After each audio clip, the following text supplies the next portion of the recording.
మీ business ఏదైనా మీ ఊర్లో promotion చేయాలంటే అది సుమన్ టీవీతోనే సాధ్యం. ఇప్పుడే సంప్రదించండి.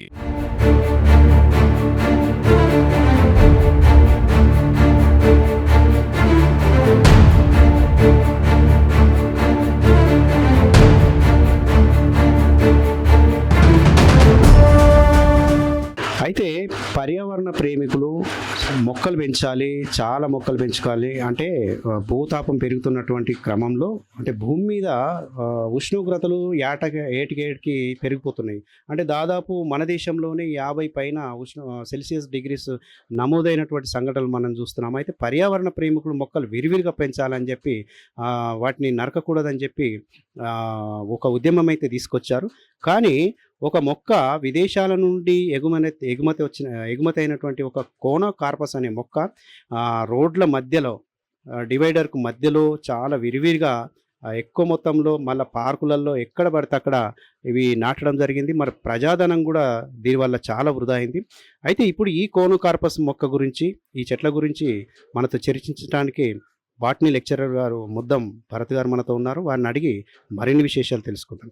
సార్ చెప్పండి, ఇప్పుడు కోనో కార్పస్ చేసేటువంటి మేలేంది, కీడేంది, అసలు దీనివల్ల ఏమన్నా ఉపయోగం ఉందా, వీటిని ఎందుకు నాటారు? ముందుగా సుమన్ టీవీ ప్రేక్షకులకు అభివందనం. చాలా చక్కని ప్రశ్నలు లేవనెత్తినందుకు చాలా సంతోషంగా ఉంది. కోనో కార్పస్ మొక్క, అసలు ఈ కోనో కార్పస్ మొక్క అంటే ఏమిటి? ఈ కోనో కార్పస్, కోన్ అంటే శంకు ఆకారంలో పెరిగేటటువంటి మొక్క. శంకు ఆకారం అంటే ఏంటిది?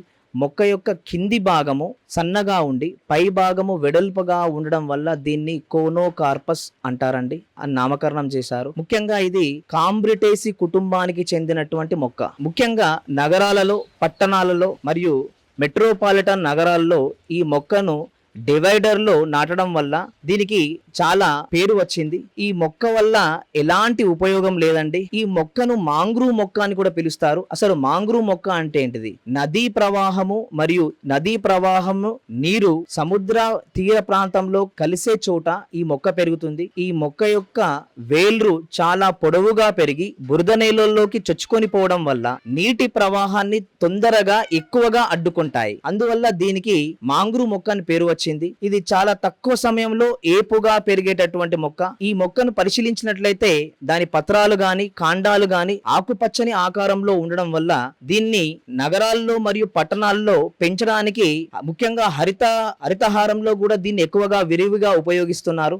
ఈ మొక్కను అమెరికా, ముఖ్యంగా దక్షిణ అమెరికా మరియు ఉత్తర అమెరికా నుంచి దీన్ని దిగుమతి చేసుకోవడం జరిగింది. దీని యొక్క పత్రాలు చాలా సుందరంగా ఉంటాయి, కానీ దీనివల్ల ఎలాంటి ఉపయోగం లేదండి. కాబట్టి ఈ మొక్క యొక్క వేళ్ళు చాలా లోతులోకి పెరగడం వల్ల అండర్ గ్రౌండ్ లో ఉన్నటువంటి పైప్ లైన్ వ్యవస్థ కావచ్చు, నీటి వ్యవస్థలు గాని ధ్వంసం చేస్తాయి. ఈ మొక్క ఏదైతే దీని యొక్క మొక్క యొక్క ఫలాలు గాని, పుష్పాలు గాని ఈ పక్షులకు కూడా పనికిరావండి. కనీసం పక్షులు ఈ మొక్క పైన వాలవు.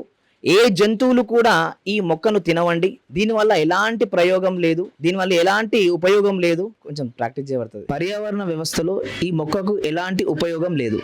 అయితే ఈ కోనో కార్పస్ మొక్క ఏ దేశం నుండి దిగుమతి చేసుకోవడం జరిగింది? మరి దీనికి ఎటువంటి పక్షులు వాలవు, పశువులు తినవు అని చెప్పి అన్నారు కదా, వీటిని తొలగించాల్సిందేనా? మరి వీటిని ఇంకా తొలగించిన తర్వాత కొట్టేస్తే మళ్ళీ చిగురిస్తాయి? చాలా చక్కని ప్రశ్నలు లేవనెత్తారండి. ఈ మొక్కను ఉత్తర అమెరికా మరియు దక్షిణ అమెరికా ఖండాల నుంచి దిగుమతి చేసుకోవడం జరిగింది. ముఖ్యంగా ఆఫ్రికా, అరబ్, ప్రాచ్య దేశాల్లో దీన్ని ఎక్కువగా విరివిగా ఉపయోగించారు. ఈ మొక్క చాలా సుందరంగా ఉండడం వల్ల ఈ మొక్కను డివైడర్ మధ్యలో మరియు డివైడర్ కి ఇరువైపులా ఈ మొక్కను విరివిగా పెంచడం జరిగింది. ఈ మధ్యనే ఈ మొక్క పైన పరిశోధనలు చేసినటువంటి దేశంగా ఇరాన్ ప్రాచుర్యం పొందింది. ఇరాన్ దేశంలో ఉన్నటువంటి శాస్త్రవేత్తలు ఈ మొక్కపై పరిశోధన చేసి ఈ మొక్క వల్ల ఎలాంటి ఉపయోగం లేదని తెలుసుకోవడం జరిగింది. కావున ఇక్కడ ఏంటంటే పాకిస్తాన్, భారత్ మరియు ఇతర దేశాల్లో కూడా ఈ మొక్కను దిగుమతి చేసుకొని పట్టణం యొక్క సుందరీకరణ కొరకు ఈ మొక్కను ఎక్కువగా విరివిగా ఉపయోగిస్తున్నారు. కానీ ఈ మొక్క వల్ల ఎలాంటి ఉపయోగం లేదు.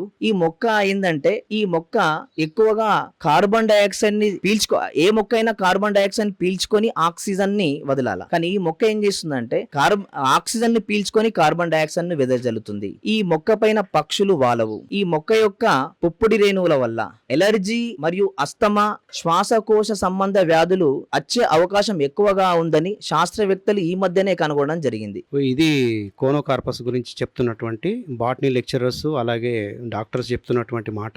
మరి కోనోకార్పస్ వల్ల ఎటువంటి ఉపయోగం లేదు, వీటిని తొలగించాల్సిందే, నష్టాలు తప్ప లాభాలు లేవు అని చెప్పి చెప్తున్నారు. చెట్లు మీద పక్షులు వాలవు, పశువులు తినవు, అలాగే శ్వాసకోశ సంబంధించినటువంటి వ్యాధులు, అలాగే రకరకాలైనటువంటి వ్యాధులు వస్తాయి. ఇప్పటికైనా గవర్నమెంట్ కళ్ళు తెరిచి రోడ్డుకు మధ్యలో ఉన్నటువంటి కోనోకార్పస్ మొక్కల్ని తొలగించాలి, కూకటి వేళ్ళతో సహా పీకి వేయించాలి. కొడితే కూడా లాభం లేదు, మళ్ళీ చిగురుస్తాయి అని చెప్పి విశ్లేషకులు నిపుణులు చెప్తున్నటువంటి మాట. కెమెరామన్ బాలుతో శివ, సుమన్ టీవీ.